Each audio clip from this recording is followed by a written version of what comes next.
My name is Jaden, and maybe if you just looked from the outside you'd think I was the kind of person who had always lived in luxury. The truth is, I grew up in a massive house perched on a hill in the suburbs of Seattle. A classic-style mansion over 18,000 square feet, complete with a hanging garden and a private pond, worth more than $60 million. But what made that place priceless had nothing to do with numbers.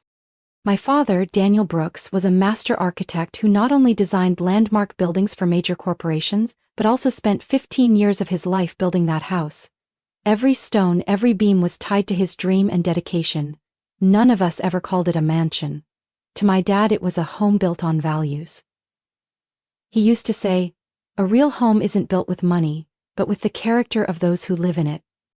My mother, Helen, was a finance lecturer at a community college. She didn't wear designer clothes or carry expensive handbags, but just one listen to her lecture and you'd understand why my father loved her so much. She could turn complex concepts about investing, saving, and budgeting into inspiring stories. And she applied those lessons to our family life with unwavering discipline. I still remember when I was 8 and asked my mom for a gaming console because all my friends had one. She just smiled and asked, "Would you like to learn how to buy it yourself with your own money?" So I started doing chores, folding laundry, mowing the lawn, even helping organize my parents' mini library. It took nearly 4 months to save up enough. When I finally brought home the console, my mom said, "You didn't just buy something, you learned the real value of money." Even though my family had enormous wealth, my parents chose to send me to the local public school, where my friends had no idea about the kind of numbers my parents dealt with every day. I took the bus to school, ate sandwiches my mom packed, and never wore flashy jewelry. One time when I was invited to a friend's house, my mom reminded me, "Jaden, don't talk about our home unless someone asks. Let who you are be what people remember, not where you live." I learned to live simply in a world where people assumed I had everything. But the truth was, I was taught that the most valuable asset isn't a big house or a bank balance. It's how I treat others, how I face challenges, and the honesty behind every decision. My dad once took me to the top floor of our house, a study lined with walnut wood and windows overlooking the entire city. He stood there, arms crossed, looked at me and said, "Jaden, one day this house will be yours. But remember, that doesn't mean you belong to wealth. Let your value come from what you do, not what you inherit." I was too young to fully understand his words back then, but looking back, every word feels etched into the bricks of my mind. That house wasn't just a roof over my head. It was a quiet reminder that nothing is stronger than ethics and integrity, especially in a world where greed constantly knocks on the door. I grew up with that mindset, carrying with me a quiet world many never see. But I never forgot what my father taught. Wealth without understanding only leads to loss. And I believed that, until the person I loved most shattered everything I held sacred. I used to think that living humbly in a wealthy family was the best way to avoid judgment, but it turns out, sometimes silence itself invites people to make up stories about you. When I was 12, something happened that completely changed how I saw friendship and financial boundaries. I was in 7th grade at Rockridge Middle School, a modest school full of color and character. I had a close group of 3 friends, Chloe, Natalie, and Madison. Natalie was the most outgoing, always laughing, always talking, and the first to ask, "Jaden, is it true your house has an elevator? A private movie theater too?" I gave a half smile and didn't answer. I didn't want my friends to see me as different. I loved our lunch breaks with cookies in the cafeteria, our silly games on the field, and I truly believed what we had was genuine. Then Chloe's gaming console broke. It was a new console her dad had gifted her for her birthday, and she had proudly brought it to school. During recess, she handed it to me to try. I still remember the cold sensation in my palm when it slipped and hit the cement floor with a sharp crack. The screen went black. Chloe stared at me, not crying, but her lips trembled. I immediately apologized and said I'd find a way to fix or replace it. That evening I told my mom. She looked at me for a long moment, then gently said, "Jaden, you can apologize, you can find a repair shop, but you can't use family money to fix mistakes that weren't made with bad intentions. You'll have to take responsibility through your own effort." It took me 2 weeks of doing odd jobs and saving up before I brought the console to a repair shop near school. But when I returned it to Chloe, she didn't smile. Natalie, standing next to her, chimed in. "For someone rich like him, a few $100 is nothing. Are you even sure that's your console, Chloe?" I froze, that cold feeling returned. The next day rumors started spreading that I'd broken it on purpose to replace it with a cheaper one. That I stole Chloe's console and swapped it out. Madison didn't say anything, but the way she avoided my eyes said enough. The vice principal heard about it when a group of students submitted a complaint, something I later learned Natalie orchestrated. My dad took time off work to come to school. During the meeting with the principal, he sat silently through all the accusations, then calmly pulled out warranty documents, the repair receipt and a confirmation letter from the repair shop. He simply said, "I taught my son that the truth doesn't need to shout, it just needs to stand firm." I was cleared. Natalie and Chloe were reprimanded for spreading false information, but what I'll never forget wasn't their punishment. It was what my father whispered to me as we walked out of the school office. "Jaden, some people will only see your wallet, never your heart. Don't let those people define your worth." After that, I distanced myself from that friend group. I no longer shared much about my personal life. I learned how to politely decline when someone asked me to lend them money for lunch or hinted at me picking up the tab. I wasn't cold, just more careful. One time Natalie bumped into me outside a grocery store and scoffed, "Still shopping at discount stores? I thought you only ate at 5-star restaurants." I just nodded. Because by then I understood one thing clearly. You don't need to explain yourself to people who've already chosen not to believe in you. Years later, I still keep that old gaming console, scratched, worn out, and no longer working, but to me it's a reminder of the value of saying no, of the first wounds trust can leave, and of how I learned that sometimes true wealth is the ability to stand alone without losing yourself. I met Jack when I was 35 at a finance seminar in Denver, where I was invited as a guest speaker on digital banking security. He was one of the attendees, sitting in the third row, and the only one bold enough to ask a challenging question after my presentation. Is there a line between the convenience of technology and the cost of personal privacy? That question didn't throw me off, it intrigued me. He wasn't asking to show off, he was asking to understand. After the seminar, we talked for a bit in the coffee area, and I realized Jack was the straightforward, cheerful type with a unique way of thinking. He worked in digital marketing, not wildly successful but clearly passionate. And more importantly, he had no idea who I was beyond that day's talk. Something that felt like a relief. We kept in touch. The first texts were about work, which slowly turned into late-night calls, weekend coffees, then short getaways just to escape the inbox.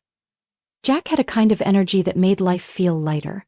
He wasn't fazed by my title, never asked about my assets, and wasn't curious about my family. Once I jokingly asked, "Aren't you going to Google me?" Jack just shrugged, "I'd rather learn about you from you." After 2 years of dating, we had a small wedding by Lake Tahoe with just family and a few close friends. My mom sat next to me while I got my makeup done and whispered, "Your dad would be smiling if he saw you today." I believed that too. If he were still alive, I think he would have liked Jack. At least at first. After the wedding, Jack moved in with me into the high-rise apartment my parents had bought for me downtown. A month later, I decided it was time to show Jack more about the home in the western hills of Seattle, the one I grew up in. I hadn't brought anyone there since my dad passed away 3 years earlier. Partly because I wasn't ready, partly because I was afraid someone would see it as a trophy. That visit happened on a sunny Saturday afternoon. When the automatic gate opened, Jack fell silent. He stepped out of the car slowly, like he was walking into another world. The slate roof, the tall windows catching the sunlight through the blazing red maple trees, the pond still shimmering like the summers of my childhood. I watched his eyes as he entered the grand hallway lined with the familiar walnut paneling and the architectural details my father once sketched by hand. "Jaden? You lived here?" His voice was hoarse. I nodded. "I grew up here." He gave a small laugh like he still couldn't believe it. But I noticed something flicker in his eyes. A curiosity I hadn't seen before. After that day, he started asking more questions. At first they seemed casual. How long did your dad take to build this? Who manages the garden? Has the house ever been reappraised? But gradually he mentioned more specific terms. Personal assets, inheritance, deed ownership, and decision rights. I couldn't deny that something inside me began to feel cautious. I didn't want to think poorly of Jack, the man I chose to marry, but I also couldn't forget my father's lessons. The one who truly loves you will respect your boundaries even when you don't explain them. A few weeks later, during dinner at our apartment, as I was pouring wine, Jack suddenly asked, "Jaden, if something ever happened to your mom, who would get ownership of the house in the Western Hills?" I froze, the glass in my hand trembling slightly. Looking him in the eye, I said, "That's a family matter, Jack, and I think you understand that." He smiled, but it wasn't the warm smile I was used to. For the first time since we met, I felt a small, thread-thin but razor-sharp distance forming between two people who once promised no secrets, and I began to wonder, was there something inside him I'd overlooked? Just because I'd trusted too soon? The message from my mom came on a Monday morning just as I was about to join a virtual meeting with a bank executive. The message was only a few words. "Jaden, your father needs you." I left the office within 10 minutes. On the way to the hospital, my mind was spinning with speculation. My father had always been healthy. Every morning he walked for an hour around the backyard garden, ate well, and never skipped his routine checkups. But when I walked into the hospital room and saw him lying there with a gaunt face, I knew things were no longer simple. He smiled when he saw me, but the eyes that once held unshakable resolve were now shadowed with exhaustion. I sat beside him, held his hand, and listened as my mother whispered, "The doctor said it's stage 4 pancreatic cancer. Surgery's no longer an option, Jaden." I don't remember exactly how I reacted. All I know is the world seemed to collapse into a single heavy ringing in my ears. I had always believed my father was unbreakable, that he would be there for every milestone in my life, but now I had to prepare to lose him. From that day on, I paused all major work commitments and rearranged my schedule to spend more time at the hospital. I read books to him, shared stories from work, and sometimes played the jazz music he used to love. In those moments, I almost forgot about the reality waiting outside. Jack at first seemed supportive. He occasionally brought snacks, asked how things were going, and picked me up late at night, but just a few weeks in, his patience started to wear thin.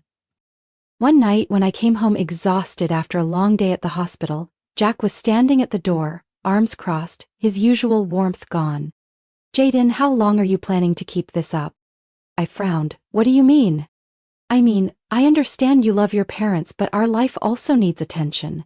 You're gone all the time. I feel like I'm alone in this marriage." I stood in silence. I was too drained to argue, but inside something cracked. Was this really the man who once promised to stand by me through everything? A few weeks later, my father passed away on a quiet morning. My mother and I sat by his side, his hand holding mine until the very end.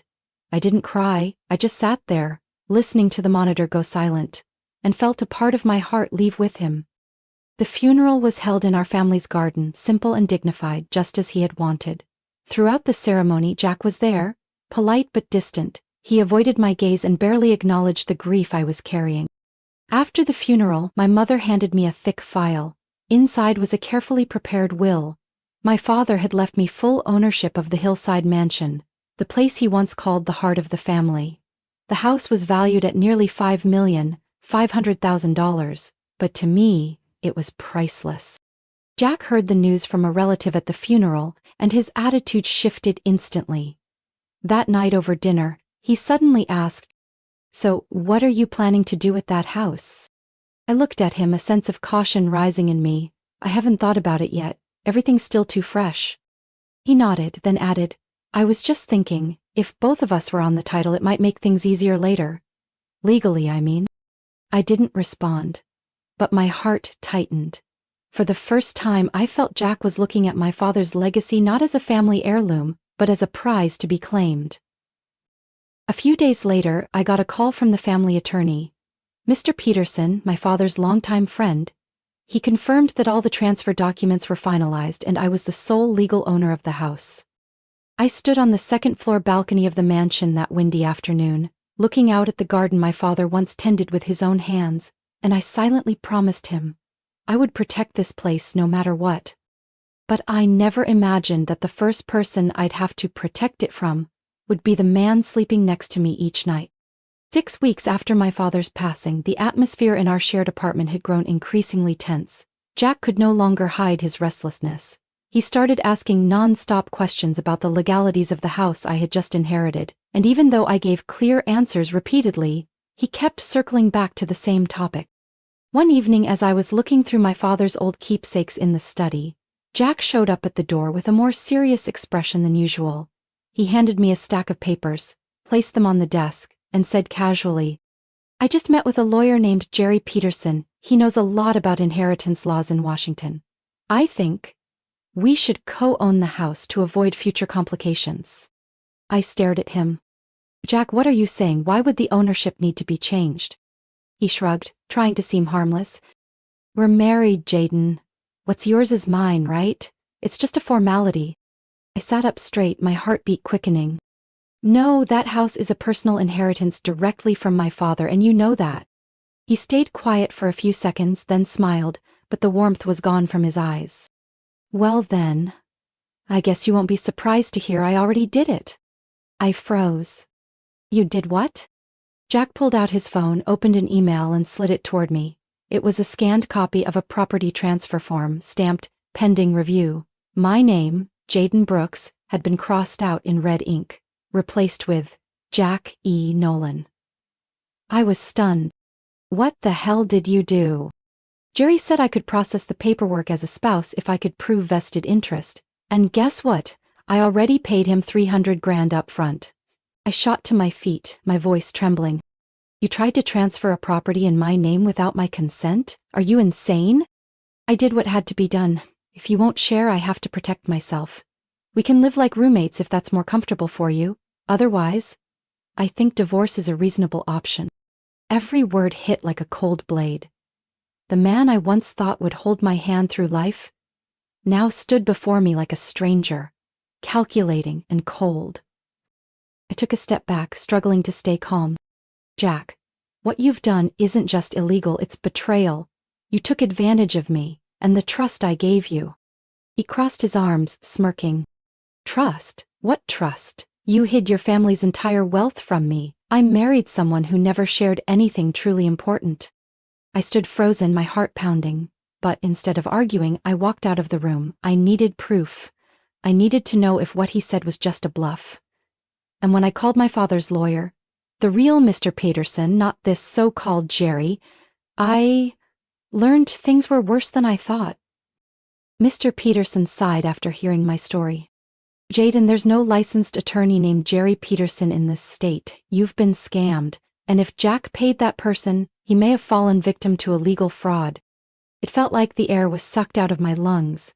Jack hadn't just tried to steal my inheritance. He'd also been gullible enough to lose a fortune in the process.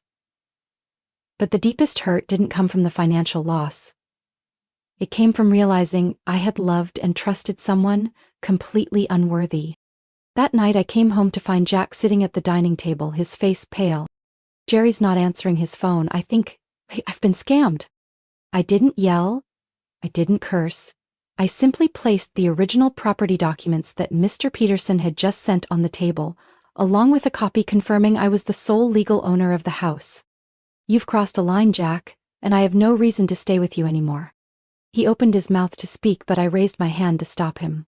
"There's no explanation that can fix the trust you destroyed." I walked out of the room, quietly. But inside, a door had closed for good. And I knew, from that moment on, Jack was no longer part of my journey.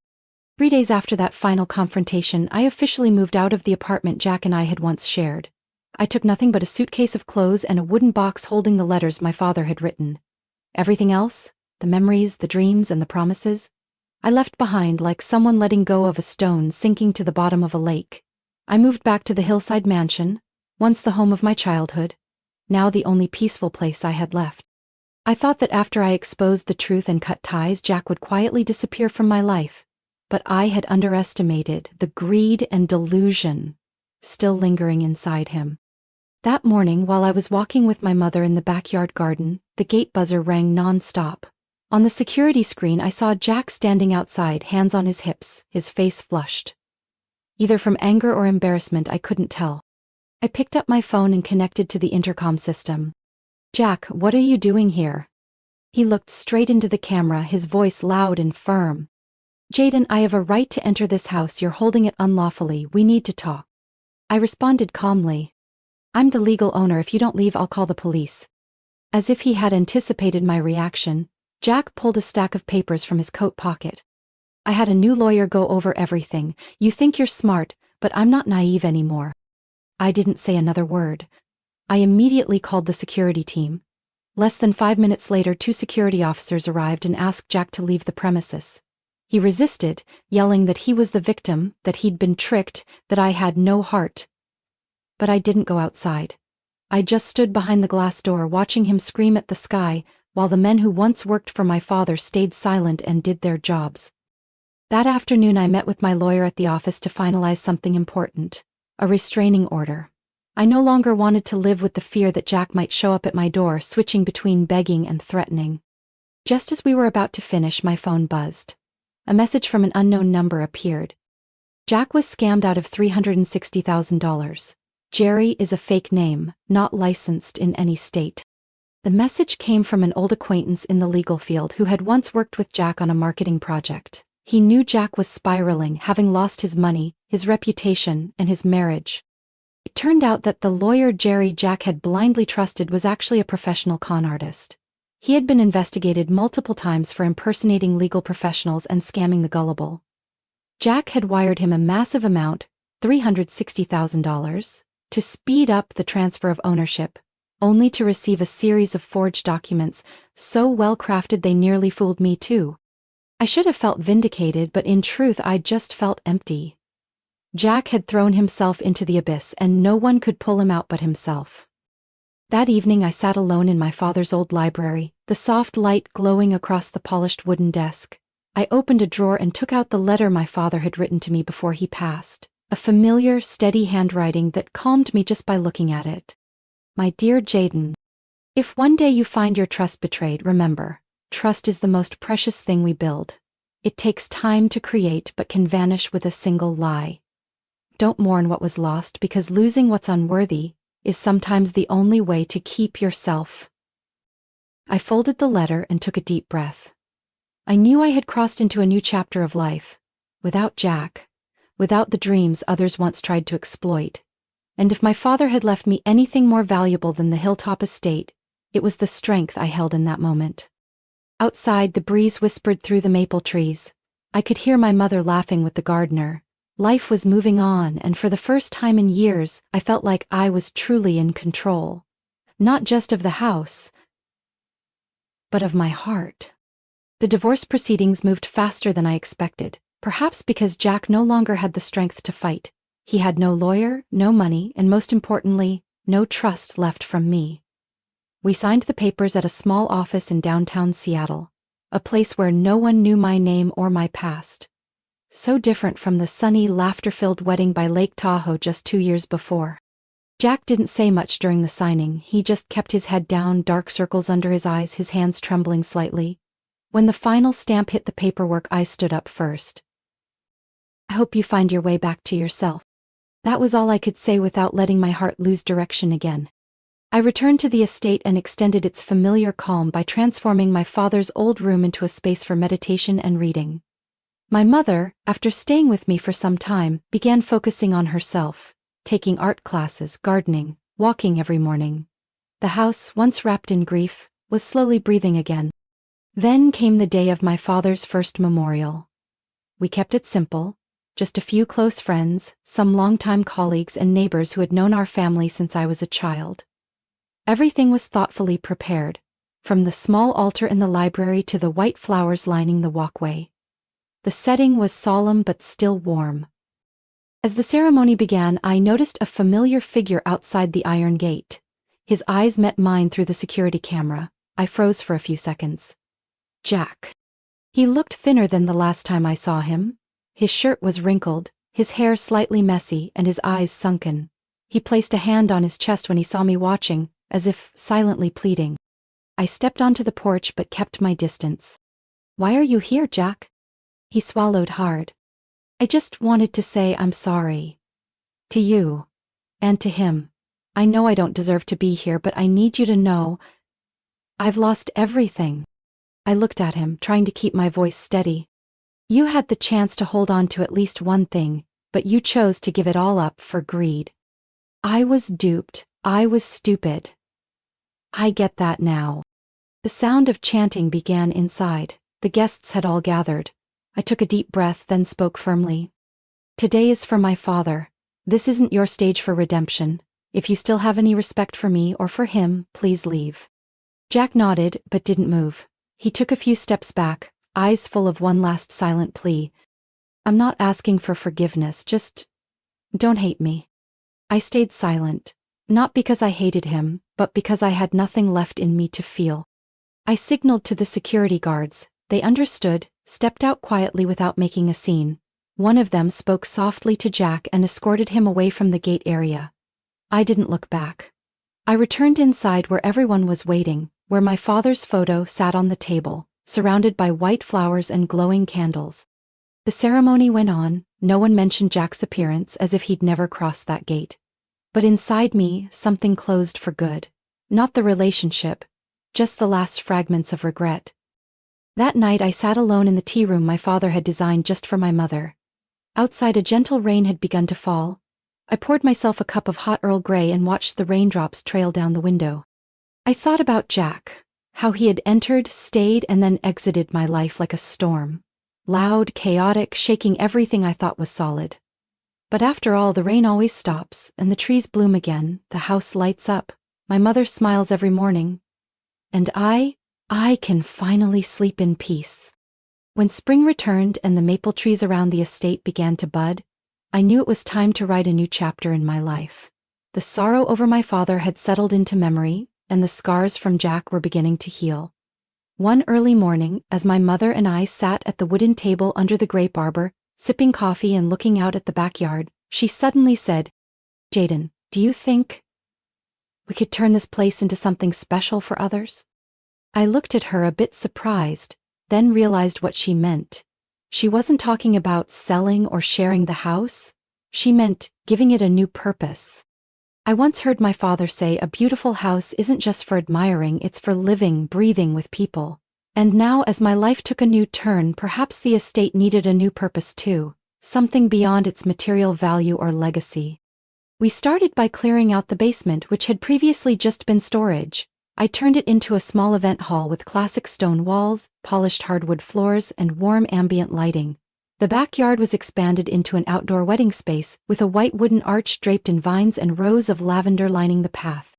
My mother, who loved flower arranging, took on the role of event space designer. She named the project the Brooks Estate, a way to honor my father. We hired a team of young engineers to assess the home's structure, making sure everything met safety standards for hosting guests. A quiet reading room became a tea party area. The vintage ballroom on the second floor got a sound system upgrade for small piano performances. Word spread quickly through word of mouth. The first neighbor held their 30th wedding anniversary celebration there. Then a young couple from Oregon booked the Brooks Estate for an intimate wedding with just 40 guests. The awe in their eyes as they stepped through the gate, the applause beneath the wooden beams, the laughter echoing through the garden, it all made me feel I had done the right thing. And for the first time in a long while, I felt free. No more dry financial reports, no more endless Zoom calls, just bright, grateful faces and the simple joy of a perfect celebration. I also began writing again. Old journal entries, memories of my father, reflections from my failed marriage. Not for publishing, but for healing. Strangely, the mansion, once filled with sorrow, was now a place of restoration. Each morning, my mother and I walked the vast grounds, baskets of fresh flowers in hand. We discussed decor ideas for the coming week, chose background music for upcoming weddings, or sometimes just sat by the koi pond, watching the fish glide beneath the clear water. Our mother-daughter relationship deepened more than ever. We were no longer just family under one roof. We were true partners, companions. One day, while reviewing the event booking log, my mother gently asked, "What do you think your father would say if he saw what we're doing now?" I smiled, my eyes turning toward the sunlight streaming through the window. I believe he'd be proud, because we kept our promise, to keep this house alive in spirit. We didn't expand too quickly. We accepted no more than 3 events a month to ensure quality and attention to detail. Every staff member was someone we knew and trusted, carefully chosen not just for their skills, but for their heart. The estate was no longer a relic of a former life, but a launchpad for a new journey.